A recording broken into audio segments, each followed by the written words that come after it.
Épisode spécial, aujourd'hui on va visiter le pop-up store de Zeta. Zeta, c'est une DNVB bordelaise qui fait des baskets éco-responsables. La marque est uniquement présente online, mais pour une fois ils ouvrent un pop-up à Bordeaux et comme on est une agence bordelaise, on s'est dit qu'on allait visiter. Je ne t'en dis pas plus et je te laisse sur la visite.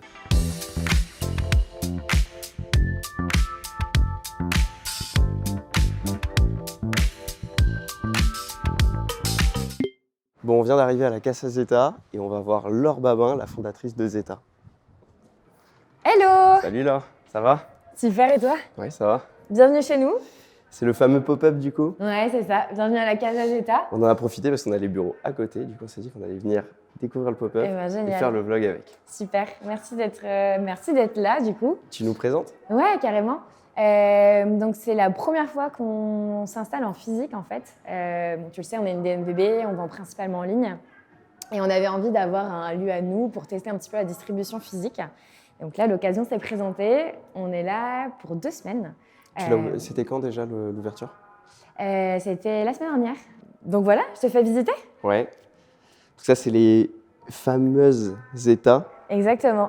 Donc ici, on a à peu près tous nos modèles. Notre best-seller, la millésime, qui est vendue dans sa caisse C'est bien à de les main. voir en vrai aussi plutôt que online. Ouais, carrément. Carrément. Ah, c'est la fameuse caisse, Caisse à cadeau main, du coup. exactement. Qui cartonne pour les fêtes, pour les cadeaux, parce Ok. que... et C'est notamment une pour les caisse de la personne qui te fournit le marc de raisin? Non. Non, ok. C'est des caisses en bois certifiées FSC, donc de forêt protégée, durable, et qui servent de boîte à chaussures en fait. Ouais, Donc, c'est trop chouette, c'est que le client la garde, il nous envoie des petites photos pour les stocker. C'est très cool. T'as pas trop de problème avec les envois de caisses en bois? Si, c'est beaucoup Si, plus fragile ça se casse plus qu'une que boîte du à chaussures, carton. quoi. Ouais, totalement. Mais j'aime bien l'idée de on va la garder et on va pas la jeter. Typiquement, une boîte à chaussures, Oui. tu la gardes pas. Oui. Ça prend de la place, souvent tu la jettes. Donc c'est un déchet en plus. Là, ce qui est chouette, c'est que tu vas t'en servir pour stocker des choses. Il y a même des personnes qui les gardent dans leur salon et qui l'exposent. En déco. Ouais. Ok. C'est super. Et là c'est ta nouvelle collection là-bas du coup? Ouais, exactement. Ici, on a encore quelques modèles de Larry Grant, tu sais, la collaboration qu'on a fait avec Nespresso. Celle-ci c'est les plus canons. C'est celle qu'on va C'était prendre chez préféré. Van Vic. Ça, c'est celle La avec Rigrande, ok, ouais. la collab avec Nespresso. Donc, tout ça c'est du coup marc de café là-dedans? Marc de café dans la semelle et dans le cuir extérieur. Ok. Et celle-ci, ce sont les dernières, c'est la collection Bicolore. Il me semble que c'est celle-ci que vous avez commandée pour Ouais. les équipes, c'est ça? Ouais. Trop chouette. C'est le cadeau de fin d'année. Là-bas on voit les différentes matières Ouais. du coup. Exactement. Donc Ça, c'est le premier? Ouais, exactement. On s'est lancé avec la collection en raisin. Ici, on a mis le marc de raisin. En fait, c'est tout ce Donc qui c'est va le rester vrai après marc de vendange. raisin du Ouais, fournisseur celui-là. exactement. Ok. Qui vient de Bergerac. Donc, on s'est lancé avec ce modèle-ci. Ensuite, on s'est diversifié avec le modèle en maïs, le modèle à scratch. Et dernièrement, la collab avec Nespresso et café. Incroyable. Épisode un peu spécial parce qu'on fera pas de podcast. Le podcast est déjà sorti mais on remettra le lien. Je vous présente Mathis, notre Salut, Mathis. commercial business developer et qui nous donne un coup de main pour la vente pendant ces 2 semaines. Ah, c'est cool de faire de la vente physique. Ouais, moi ça me dérange pas, j'aime bien. Ouais. Un peu les clients, ça rapproche. Vous n'êtes pas trop aidé par le temps par contre. Sinon à Bordeaux Clairement, ça fait 2 semaines qu'il fait que pleuvoir. c'est pas incroyable. Ouais. Mais on a quand même un peu de passage. Tu nous parles des photos qu'il y a là? Ouais. Ici, ce sont tous nos artisans qui fabriquent les chaussures au quotidien. C'est vraiment les artisans Zeta. hein. Ces artisans D'accord. Zeta, ouais, totalement. Incroyable. Avec les différents postes, Armindo, il est à la découpe, donc c'est lui qui va découper les empiècements assemblés sur la chaussure. Maria-Isabelle, elle est couturière. Antonio Leandro, il est plutôt à la fin La chaîne. de la chaîne, exactement. C'est lui qui va coller et assembler. On a tous les postes ici réunis et c'est trop chouette de pouvoir les présenter parce que finalement, on montre pas vraiment. On ne sait jamais qui fabrique un produit. Et moi, ça me semble essentiel de remettre l'humain et de remettre l'artisan au cœur du projet parce que sans eux, on n'existe pas.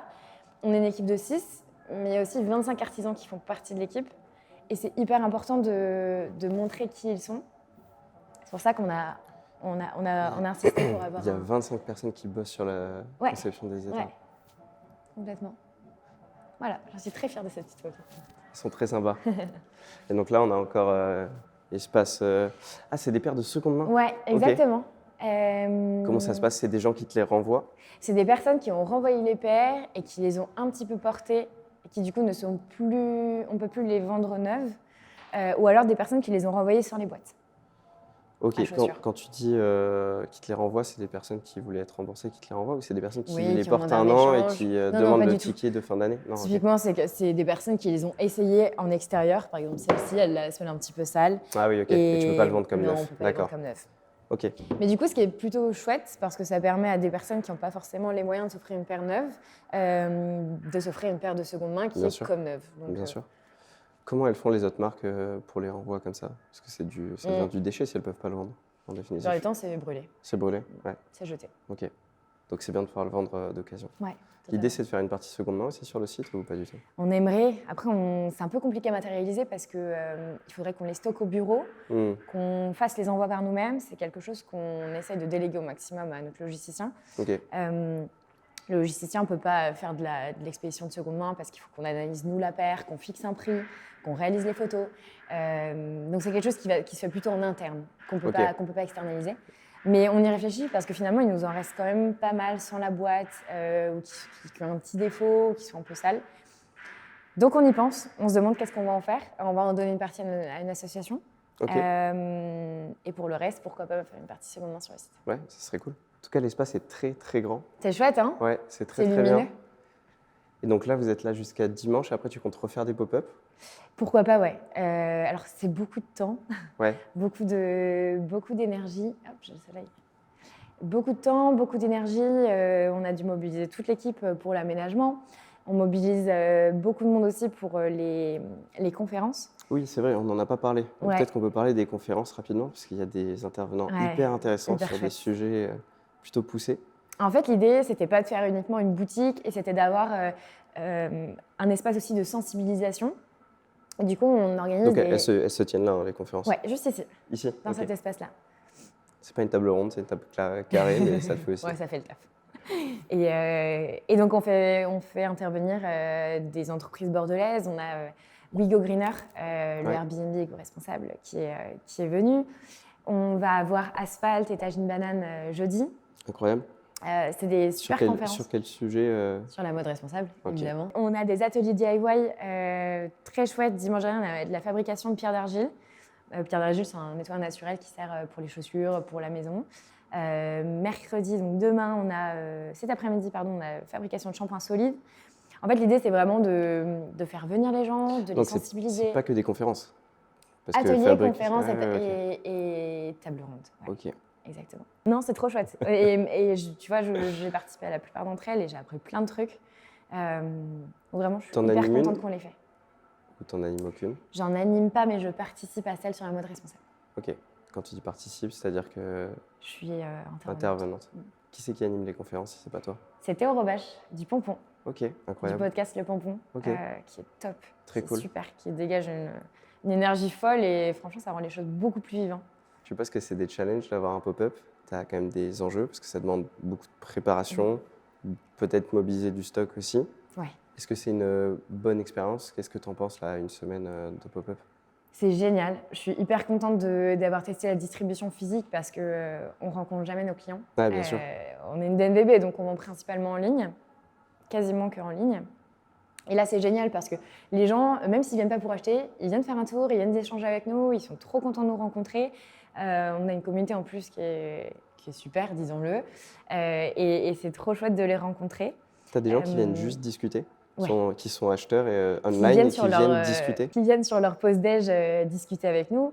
Hier soir, on a eu un monsieur, c'était top, qui a vu un article dans les Échos au printemps dernier et qui a fait toute la ville pour trouver une paire et qui finalement s'est rendu compte qu'on avait un pop-up. Il est arrivé à 19h30 hier soir juste à la fermeture. Après le travail.